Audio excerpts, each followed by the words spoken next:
बिस्मिल्लाहिर्रहमानिर्रहीम। अस्सलाम वालेकुम friends, welcome to my channel. I am mister J from travel and visa guide. I hope you are fine. मेरा topic है basically travel history. Travel history किस purpose के लिए use की जाती है और कौन सी कंट्रीज़ के लिए बेस्ट है कि अगर आपकी ट्रैवल हिस्ट्री अच्छी हो तो ट्रैवल हिस्ट्री कैसे बनाई जाती है, इस हवाले से हम बात करते हैं। तो सबसे पहले मेरी आपसे रिक्वेस्ट है कि अगर आप मेरे चैनल पर नए हो तो मेरे चैनल को सब्सक्राइब कर लीजिए, बेल आइकन पे क्लिक कर लीजिए ताकि हर आने वाली मेरी वीडियो आपको बआसानी से मिलती रहे। तो मैं बात कर रहा था ट्रैवल हिस्ट्री से रिलेटेड। ट्रैवल हिस्ट्री अगर आप कनाडा के लिए, मैं कनाडा को रखता हूँ। कनाडा बेसिकली अप्रिशिएट उसी बंदे को करता है वीज़ा देने के लिए जिसकी ट्रैवल हिस्ट्री अच्छी हो।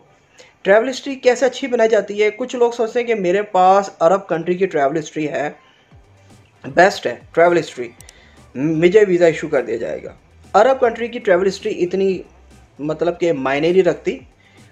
ऑलराइट, तो वो अरब कंट्री की ट्रैवल हिस्ट्री को इतना नहीं अप्रिशिएट करते। लेकिन मैं जो ट्रैवल हिस्ट्री आपको कनाडा वीज़ा हासिल करने के लिए बताना चाह रहा हूँ, वो कौन सी कंट्रीज है जिसके लिए ट्रैवल हिस्ट्री आपकी बहुत ही मतलब के मायने रखती है वीज़ा अप्रूव्ड के लिए, जिस पे वीज़ा ऑफिसर आपको बआसानी से वीज़ा इशू कर देता है। वो ये है कि अगर आपका यूके का वीज़ा है और आपने यूके का ट्रैवल किया हुआ है विद इन 5 ईयर्स, ठीक है, तो वो द बेस्ट यूके का वीज़ा काउंट होता है। फिर हम उसमें बात करते हैं यूरोपियन कंट्री में। यूरोपियन कंट्री में अगर आपने वीज़ा ट्रैवल किया हुआ है और आपका वीज़ा इशू हुआ है और आपने ट्रैवल बाकायदा टाइम पे वापस आए हो, तो ये ट्रैवल हिस्ट्री बहुत काउंट करती है वीज़ा हासिल करने के लिए। ये कनाडा से रिलेटेड बता रहा हूँ। और उसके अलावा जो भी छोटी मोटी कंट्रीज़ हैं, तो मतलब कि सिंगापुर, मलेशिया, थाईलैंड और तुर्की का भी वीज़ा भी बड़ा अच्छा काउंट होता है। चाइना का भी वीज़ा बहुत अच्छा काउंट होता है। तो अगर आपकी इस तरह की ट्रैवल हिस्ट्री है, आपने ट्रैवल किया हुआ है, तो कनाडा आपको बामुश्किल रिफ्यूज़ करेगा। आप बआसानी से कनाडा का वीज़ा ले सकते हैं। क्योंकि कुछ लोग जो होते हैं वो डायरेक्टली जंप लेने की कोशिश करते हैं कि हम कनाडा का वीज़ा अप्लाई करें, हमें कनाडा का वीज़ा मिल जाए। कनाडा बेसिकली आपको वीज़ा देने के लिए है, वो वीज़ा देगा आपको, विद फ्रेश पासपोर्ट भी वीज़ा देगा। लेकिन आपके डॉक्यूमेंट्स को देख के, आपके डॉक्यूमेंट्स किस कैटेगरी के हैं, आपके डॉक्यूमेंट्स का पर्पस, आपका अपना पर्पस जाने का क्या है, क्यों जाना चाह रहे हो, ठीक है।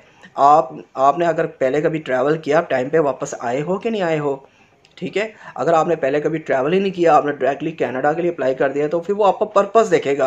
आप किसी इम्पोर्टेंट रीज़न से जा रहे हो, आपका जाने का मकसद क्या है, आप बहुत ज़रूरी काम से जा रहे हो, ठीक है, आपकी फैमिलीज़ हैं वहाँ पे, उनके लिए जा रहे हो, ओके, तो फिर वो सोचता है इस हवाले से कि इनको वीज़ा दिया जाए। तो वो पर्पस जो होता है वो हमने क्लियर तौर पे बताना होता है अगर वीज़ा लिया जाए कनाडा का। तो ये ट्रैवल हिस्ट्री अगर अच्छी हो तो आप तो होटल बुकिंग के ऊपर कनाडा का वीज़ा ले लेंगे। जैसा आपको मैंने बताया कि अगर आपके पास चाइना, तुर्की, मलेशिया, थाईलैंड और यूरोपियन का एक वीज़ा लगा हो और या तो यूके का एक वीज़ा लगा हो, तो कनाडा आपको आराम से वीज़ा दे देता है। तो अगर आपने यूके में ट्रैवल किया तो कनाडा दे देता है, ऐसी कोई इशू की बात नहीं। ये था, मैंने आपको बताया कि ट्रैवल हिस्ट्री किस कंट्री के लिए मायने रखती है। ये था कनाडा। अगर आपने तुर्की, मलेशिया, कुछ चंद कंट्रीज़ का आपने विज़िट किया हुआ है और आप यूएसए के लिए अप्लाई कर रहे हैं, तो यूएसए भी आपको वीज़ा दे देता है। क्योंकि यूएसए का जो बेसिक जो पॉइंट होता है वो देखता है कि आपने पहले कभी ट्रैवल किया हुआ है। बेसिकली यूएसए जो है वो फ्रेश पासपोर्ट पे वीज़ा दे देता है। मैंने वही बात बताई ना कि पर्पस ऑफ विजिट, आपका जाने का मकसद क्या है, क्यों जाना चाह रहे हैं, यही तो बताने की रीज़न है कि मैं क्यों जाना चाह रहा हूँ। आप फ्रेश पासपोर्ट पे वीज़ा ले सकते हैं अगर आपका पर्पस जेन्युइन है, आप जेन्युइन विजिटर हो, जो आपको जाना पड़ रहा है किसी रीज़न के साथ, तो आपको फ्रेश पासपोर्ट पे वीज़ा दिया जा सकता है। अगर आपके पास ट्रैवल हिस्ट्री अच्छी है और आप बता सकते हैं कि मैं विजिटर हूँ, मतलब कि मैं टूरिस्ट हूँ, मैं सयाह हूँ, मैं अक्सर ट्रैवल करता हूँ, तो तब भी आपको वीज़ा दिया जा सकता है। यूएसए भी आपको रिफ्यूज़ नहीं करता उस लिहाज से। और फिर हम बात करते हैं यूके के लिए बेसिकली ट्रैवल हिस्ट्री मायने नहीं रखती। यूके जो काउंट करता है बेसिकली वो काउंट करता है आपकी जो फाइनेंशियल स्टेटस है उसको देखता है। वो ज़्यादातर वो ये देखता है कि आपकी जो टैक्स रिटर्न्स और बैंक स्टेटमेंट है वो किस तरह की है। यूके उस पर्पज़ पे वीज़ा दे देता है। अगर आपकी ट्रैवल हिस्ट्री है तो फिर वो वेल एंड गुड, उसको देख लेगा। लेकिन फिर भी वो ट्रैवल हिस्ट्री को रखते हुए साथ में ये बैंक की जो आपकी अर्निंग आ रही है जा रही है बाकायदा टैक्स के साथ, वो इस चीज़ को देख के ही वीज़ा देता है। ये यूके की सबसे बड़ी रीज़न है। इवन तुर्की भी यही देखता है कि आपका बैंक बैलेंस बाकायदा कितना है और टैक्स रिटर्न वो भी चेक करता है। तो ये मैं बताया कि तुर्की और यूके का सेम प्रोसीजर है जो वेरिफिकेशन का है, वो इस पे ज़्यादा वेरिफिकेशन लेते हैं। और हम बात करते हैं यूरोप की। यूरोप जो असल में जो आपको वीज़ा देता है वो भी आपको इशू कर देता है वीज़ा, वो भी आपकी ट्रैवल हिस्ट्री देखता है कि आपकी मलेशिया, थाईलैंड, सिंगापुर आपकी जो ट्रैवल हिस्ट्री है तो तुर्की से रिलेटेड, तो ये आपको यूरोप का वीज़ा मिलना भी आसान होता है। क्योंकि आप सडनली आप अच्छी कंट्री का वीज़ा लेना चाहेंगे तो फिर वो आपको अपनी जाने का मकसद पर्पस बताना होता है। अगर वो पर्पस आप वाज़ेह तौर पे नहीं बताएंगे तो फिर आपका वीज़ा रिफ्यूज़ होता है। वो यही वजह होती है और कुछ नहीं होती। जो असल मेन पर्पस और मेन इशू जो मैं आपको बता रहा हूँ वो रिफ्यूज़ होने की रीज़न ये होती है। तो अगर आपको यही आप मेरी बात बताने का मकसद ये है, अगर आप अपनी ट्रैवल हिस्ट्री को क्रिएट करना चाहते हैं तो ग्रेजुअली चलें, ठीक है। आप छोटी कंट्रीज़ का वीज़ा स्टार्ट करें, जैसे आजकल तुर्की ओपन है, तुर्की का वीज़ा करें, ठीक है। उसके बाद आप तुर्की से ट्रैवल करके आए और एक दो कंट्रीज और सेलेक्ट कर लें, चाइना सेलेक्ट कर लें, साउथ अफ्रीका सेलेक्ट कर लें। जब ये ओपनिंग होती है आप साउथ अफ्रीका, चाइना का ट्रैवल करें, उसके बाद आप यूके का ट्रैवल कर लें या किसी यूरोप कंट्री का ट्रैवल कर लें। फिर उसके बाद आप कनाडा का वीज़ा अप्लाई कर सकते हैं, यूएसए का वीज़ा अप्लाई कर सकते हैं। तो इस तरीके से आपको सारे वीज़े मिल जाते हैं। अगर आप डायरेक्टली कहते हैं कि मैं इस तरीके से वीज़ा ले लूँ और मुझे वीज़ा मिल जाए, तो ये समझ लो कि आप ना डाउन माइंड में जा रहे हैं, आप आगे पौड़ी वाइज नहीं चढ़ना चाह रहे, जंप लेना चाह रहे, जंप लेने के चक्कर में आप गिर जाते हैं नीचे, ठीक है ना। तो बताने का वही मकसद है कि ट्रैवल हिस्ट्री को अगर आप क्रिएट करें तो ट्रैवल हिस्ट्री को अच्छे तरीके से क्रिएट करें, उसको छोटी कंट्री से स्टार्ट करें, फिर आप स्टेप लें बड़ी कंट्री, फिर उससे बड़ी कंट्री, फिर उससे बड़ी कंट्री, और अपने बैंक के डॉक्यूमेंट्स को प्रॉपर तरीके से मेंटेन करें। अक्सर लोगों की रीज़न ये होती है कि उनके पास बैंक स्टेटमेंट नहीं होती और वो कहते हैं हमें वीज़ा मिल जाए। ऐसा थोड़ी होता है कि बैंक स्टेटमेंट नहीं है तो आप वीज़ा ले लें। मेरे कई लोगों के मैसेजेस आते हैं कि मेरे पास तो बैंक स्टेटमेंट नहीं है, मेरे पास तो एनडीन भी नहीं है, मुझे यूरोप का वीज़ा दिलवा दो। बताने का मकसद ये है। मैंने कहा ये देखिए, बात ये कि आपके पास तो कुछ नहीं है तो फिर ना मैं आपकी कोई हेल्प करता हूँ ना वीज़ा ऑफिसर आपकी कोई हेल्प करेगा। वो तो आपको कभी भी वीज़ा नहीं देगा, आपकी फ़ाइल नहीं सबमिट होगी, आपके अपने जेन्युइन डॉक्यूमेंट्स नहीं तो आप कैसे करेंगे ये काम। तो बात यही है कि मैंने अपनी ना प्रीवियस वीडियो में आपको लिंक्स में दिए हुए हैं कि आपके पास अच्छा टाइम है, अच्छा पीरियड है। आप 3-4 महीने 6 महीने बाद जो जोश चढ़ता है कि मैं वीज़ा अप्लाई करूं, लेकिन उस जोश से बेहतर है कि अभी भी आपके पास मौका है, अपने अकाउंट ओपन करवाएं, अपने एनटीएन को प्रॉपर तरीके से मेंटेन कराएं।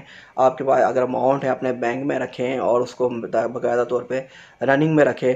आने वाले वक्तों में आप स्टेप बाय स्टेप अपने वीज़े अप्लाई करें तो आपको किसी कंट्री का वीज़ा लेना मुश्किल नहीं होता। आप आराम से वीज़ा लेते जाएँ और अपनी ट्रैवल हिस्ट्री बनाते जाएँ और ट्रैवल करते जाएँ। तो ये सारी बात होती है कि अक्सर लोग जो होते हैं वो घबराते हैं कि हमें टैक्स इतना पड़ जाएगा, हमें बैंक में पैसे रखने से ये रीज़न, वहम का शिकार होते हैं। वो वहम की वजह से वो अपने अकाउंट को बाकायदा मेंटेन नहीं कर पाते। वो सोचते हैं कि बैंक में हम अकाउंट खुलवा लेंगे तो हमारे साथ ये रीज़न आ जाएगी, दूसरी रीज़न आ जाएगी। ऐसा कुछ नहीं होता। हर इंसान ने अपने तरीके से मेंटेन किया होता है। तो अपने आप को मेंटेन करें, बाकायदा आप दूसरे फ्रॉड से बचें। लोगों को कहें कि मुझे ये फेक डॉक्यूमेंट्स लगा के मुझे ये वीज़ा दिलवा दें, उससे बेहतर है कि आप अपने डॉक्यूमेंट्स प्रॉपर तौर पे खुद से मेंटेन करें, खुद से अप्लाई करें। तो आपको वीज़ा लेना किसी भी कंट्री का कोई मुश्किल नहीं होता, आराम से वीज़ा मिल जाता है। और बाकायदा अपनी डॉक्यूमेंटेशन पे वर्किंग करें और वीज़ा हासिल करें। किसी भी कंट्री का कोई इश्यूज़ नहीं होता। सिर्फ क्या है कि हर चीज़ को देख के करना पड़ता है। और अपनी ट्रैवल हिस्ट्री को जैसे मैंने आपको बताया बनाने का तरीका कि अपनी मेरी प्रीवियस वीडियो भी है जो कैसे कौन सी ट्रैवल हिस्ट्री आपको बेस्ट है जो आप बना सकते हैं। सबसे पहले तुर्की का अप्लाई कर लें, दूसरे नंबर पे आप चाइना का अप्लाई कर लें, तीसरे नंबर पे आप साउथ अफ्रीका का अप्लाई करें। द बेस्ट ट्रैवल हिस्ट्री आपके लिए ये है कि ये वीज़ा आप हासिल कर लें। उसके बाद यूरोप का हासिल कर सकते हैं, यूके का हासिल कर सकते हैं, कनाडा का हासिल करते हैं, यूएसए का हासिल कर सकते हैं। ये तमाम वीज़े आपके पासपोर्ट पे लग जाएंगे, फिर आप जहाँ मर्जी ट्रैवल करें, आपको कोई इश्यूज़ नहीं है। और आपके वीज़ा रिफ्यूज़ल की रेशियो भी कम रहेगी, आपके वीज़ा नहीं रिफ्यूज़ होंगे। कई लोग ऐसे भी हैं जिन्होंने अपने आप को ग्रेजुअली मेंटेन किया है, अपने वीज़े इशू कराए, आज तक उनका वीज़ा नहीं रिफ्यूज़ हुआ, इसलिए करके उन्होंने अपने आप को तरीके से चलाया है और तरीके से वीज़ा लिया है और ट्रैवल किया, बाकायदा टाइम पे वापस आए हैं, फिर उन्होंने नेक्स्ट ट्रैवल किया, बाकायदा टाइम पे वापस आए। ये चीज़ें एम्बेसी को बहुत पसंद होती है, वीज़ा ऑफिसर को बहुत पसंद होती है। वो कहते हैं यार ये बंदा जेन्युइन है, ये जेन्युइन विजिटर है, ये ट्रैवल करता है, टाइम से वापस आता है, तो आपको कोई भी कंट्री रिफ्यूज़ नहीं करती। अगर आप बाकायदा यही लालच रख के वीज़ा लेंगे कि मुझे वीज़ा मिल जाए और मेरे डॉक्यूमेंट्स पूरे नहीं है, तो फिर वो वीज़ा ऑफिसर इस चीज़ों को देखता है, वो देखते देखते फिर वो वीज़ा रिफ्यूज़ करता है। इस तरह आपको 5 से 10 12 13 15 रिफ्यूज़ल लग जाते हैं, तो काफ़ी नुकसान होते हैं आप इतने रिफ्यूज़ करवा करवा के।